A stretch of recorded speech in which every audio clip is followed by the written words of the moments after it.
Vadodara airport ખાતે ગરબાનું અપમાન કરતી એક ઘટના સામે આવી રહી છે। ગુજરાતની ઓળખ ગણાતા ગરબાનું અપમાન કરવામાં આવ્યું છે। રાસ રમવાની કૃતિવાળી કાર્પેટ બિછાવાઈ હતી। ગરબાની કૃતિ પર લોકો પગ મૂકીને કઈ રીતે જાય છે?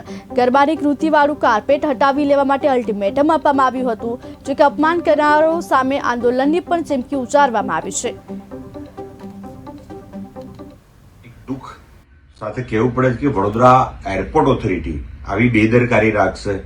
વડોદરામાં જ્યાંથી પણ પ્લેન ઉતરે છે, જે મેઇન લોબી છે, સ્કાય વોક છે, એની ઉપર ગરબાના પ્રતિબિંબ વાળું, ગરબાના ચિહ્ન વાળું કાર્પેટ લગાવવામાં આવી છે। એના પર લોકો પગ મૂકે છે, ચાલે છે, જાય છે। એક શ્રદ્ધા અને ભક્તિના આસ્થાનું પ્રતીક છે। માતાજીના ગરબે કેટલી શ્રદ્ધા અને ભક્તિથી ગરબો લોકો રમતા હોય છે, અને તેવા પ્રતીકનો આવી જગ્યા પર ઉપયોગ કરવો અન્ય દેશોમાં કદાચ થતું હોય, વિરોધી દેશોમાં થતા હોય તો પણ આપણે વિરોધ કરતા હોય, તો આ તો આપણો દેશ, આપણું શહેર છે, અને વડોદરા શહેરમાં આવું થાય તે બેદરકારી સહન નહીં થાય।